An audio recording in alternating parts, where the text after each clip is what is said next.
peace, progress, and prosperity. Always remember, you are not alone. So, you have managed to do the unthinkable. You have done it. You have tried. You have finally stayed 2 weeks without smoking or drinking. Congratulations. Well done, my brother. You are doing well. But last night, you had a very stressful day.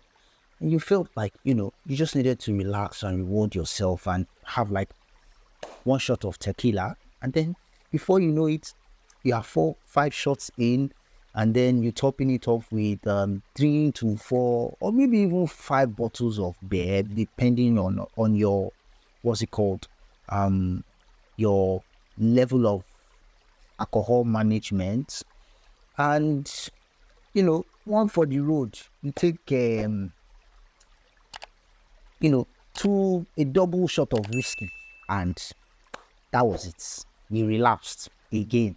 And you get home drunk, and you sleep in, and it's Thursday morning now. You have to go to work, and you're already late. You have just 15 minutes to get to the you have just 15 minutes to take a shower, get ready for office, and probably even eat breakfast if you can, then get to the office in just 15 minutes, considering Lagos traffic. How are you going to do it? Anyways, you finally managed to get to work maybe 13 to 45 minutes late, and this is the third time in this quarter that you are late, and your supervisor is already eyeing you. How is he going to construct that query in a way that you will have problem? So you get to work and you're like, where I won't start today. So you need to like do a couple of catching up from yesterday's work, just finish up a few things here and then before you now attack the task of the day. So you quickly pop some Adderall pills just to like get you focused and get you in the game. And then you run to the office kitchen, take some coffee and just so that you can get fired. My brother, you are back in your problems. Well done. You have tried. You have experienced your first relapse. You've taken the first step. You've sustained you've sustained recovery for a while, and you've relapsed. It is normal. So today we're talking about resilience, recovery, and renewal. This is a continuation of the last episode, and welcome back to episode 6 of Brother's Keeper. I'm excited. This is the 6th one, and my name, as usual, is Onola Fatoba, and I remain my brother's keeper until the day I die. I am your brother from a distant mother, and we're talking about resilience, renewal, and recovery in men's mental health today. So now let's talk about this. You've managed to, like I said, you've managed to stay 2 weeks without smoking or drinking. Now you've relapsed and you want to go back to recovery. You want to go back to abstinence from your vices. So how are you going to do it? Well, relapse is not a sin. It's not unthinkable. It's not the end. I relapsed a couple of times on my journey to recovery, and I can assure you it's a part of the process. It's supposed to happen. You're supposed to relapse. No one just quits cold turkey and once and for all and take down. No Odomi can do it. Well, let's not say nobody can do it. I don't know. I've never seen anyone do it, but I feel like it's almost impossible to just quit once and for all and then move on. So, what do you do going forward? Before we proceed, let's not forget, please leave a comment in the comment section below. Let's know how you survived your relapse and you were able to get back into recovery mode. Also, give this video a thumbs up. It is very, very, very, very important to the health of the video. And don't forget to subscribe if you haven't. If you subscribe, thank you very much. I see you. I see your work. I see God's work in your life. I say thank you. But if you haven't, see that button. Yeah, that one. Right. Yeah, this one. Yeah, just click it. Just like, and let's get to it. So, So what are the things to do on the road to renewal and recovery? I mean, recovery requires resilience. And, the resilience is what's going to lead you to a renewed person. So, I like this play on words. I think I wrote this one well. Recovery, resilience, renewal, resilience, recovery, renewal. Okay, so what are the things that you should do? I mean, it's a very, very challenging task. It's no one has said it's going to be easy, but nobody also said it's impossible. I mean, again, I'm a living testimony. So what are the things to do on your journey to recovery? First of all, we said this in the last episode. Practice self-compassion. My brother, have mercy on yourself. Don't pressure yourself too much. Don't push yourself to a point where you cannot, to a point where your system overloads and then your CPU crashes. Don't. It won't help you. You need to be compassionate. You need to practice. You need to take care of, try, show yourself some love. Be kind to yourself and avoid blaming yourself for certain things. Avoid blaming yourself for, things that you can't control. Relapse is very common in the journey to recovery. I'm telling you, it's even more common than you think. So don't blame yourself for relapse. Don't. It is normal. It is part of the process. But where you will have problem is where you relapse and then you stay and you choose not to abstain again. Now, let's go to the next step, is to reflect and learn. One of the things that helped me not to relapse again after a couple of relapses was the fact that I kept asking myself, why? Why am I going back to this thing? What is causing it? What is causing it? What is causing my relapse? Why do I keep going back even when I tell myself that I no longer want to do this? And I dove deep and I found some things that I didn't even know were there. And I was able to address them one after the other. And that's another thing. You're going to find a lot of underlying issues depending on what your situation is.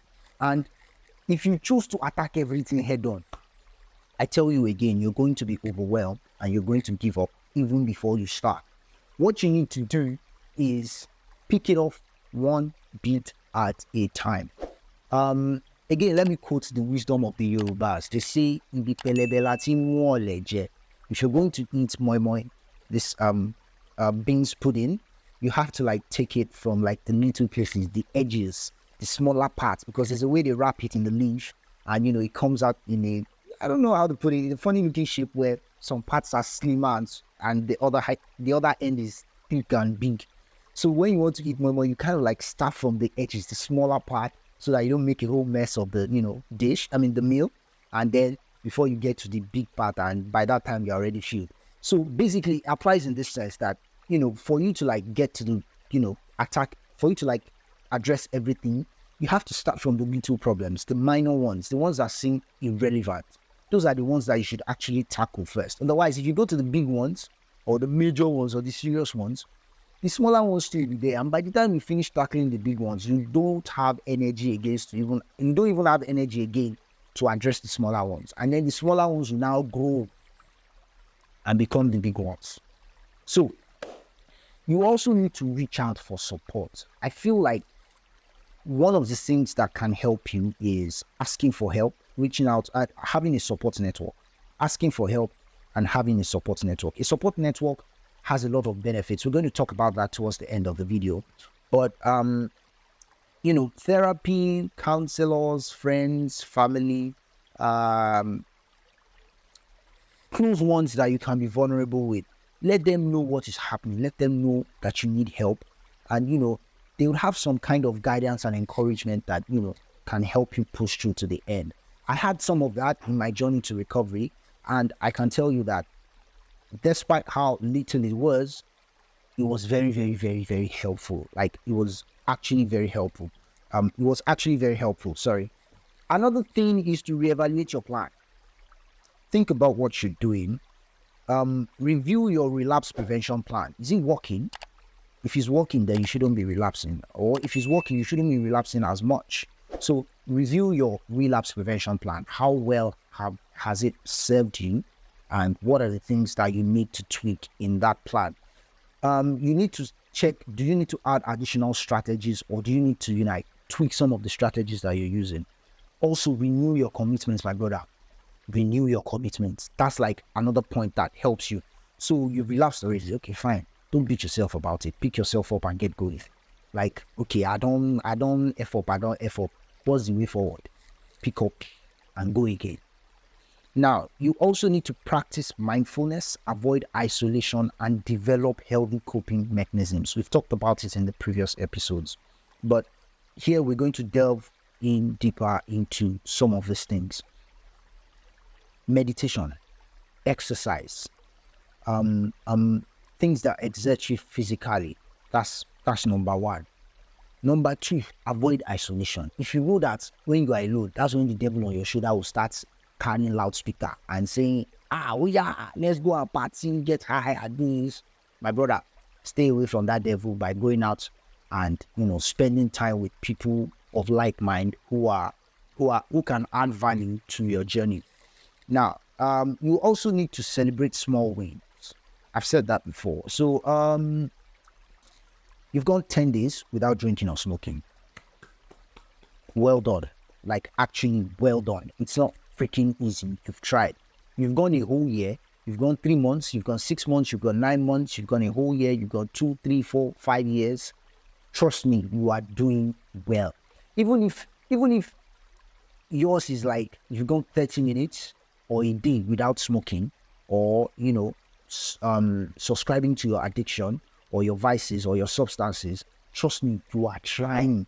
I can tell you it is not easy. You are trying. So take that from me as some form of, like, I don't know, like a badge or a reward that it's not easy. I know the struggle because I've been there. So if you've abstained from your substances or your vices for some time, and it's a reasonable amount of time that you have not done before, trust me, you deserve flowers. I give you your flowers. You are trying. It's not easy. I can tell you that it's not easy, my brother. Well done. You're trying. Now you need to focus on progress. I feel like progress is one of the things that we don't see because the process is quite slow and it doesn't happen all at once. So you don't see when things are moving. If a car is moving 1 kilometer per hour, you really don't see it moving because the progress is very slow. But if you speed it up, if you do a speed ramp and speed it up and see over time how long it has been moving, you'd see that it's actually progressing 1 inch at a time. So progress is one of the things that we need to focus on. Where were you yesterday? And where are you today? And where are you going tomorrow? That's how to do a checkpoint in your, in your journey to recovery. Now, stay away from negative thoughts and focus on hope. Be hopeful. Be hopeful that no matter how hard it is, you're going to get there. Stay away from negative thoughts in the sense that if it's coming to your mind that, if I don't smoke, I feel die. Now lie, my brother, you go die. If I don't drink like this, I feel no chop. Now lie, you go chop. You just never hungry. Better hunger catch you when you're really, really, really hungry. When it hits you, when those hunger pangs hit you and your intestine starts pulling on you, start tugging on the walls of your stomach. I'm telling you. So you need to stay away from negative thoughts. They kind of feed the idea of going back to your substance in your head. So it's one of the things that helped me in my journey to recovery. And you need to stay committed to treatment. You need to okay, so you're attending therapy or you're going through rehabilitation. You need to be committed. One of the things that is very hard is commitment. Your attitude and commitment towards recovery is essential. Otherwise, you're just going to keep going in the circle of relapse recovery, relapse recovery, relapse recovery. You need to be able to abstain for as long as possible, if possible, for the rest of your life. It's going to help you in the long run. So that's talking about the staying away from the substance, avoiding the substance, abstinence from the substance or the vice. Now let us talk about the aspect of mental health recovery. Not just the substance, your mind, having to heal your mind, having to work on your mind. So beyond quitting the substance, healing also involves your mental health, your mind. And I think it's some of the things that is missed on big time during recovery, working on the mind. And it's so important because that's where it all starts from. Like, that's where the root is. So if you don't address the root, so seeking help during recovery is a very, very, very vital aspect of recovery, and it helps to strengthen your mind and maintain your overall well-being during recovery.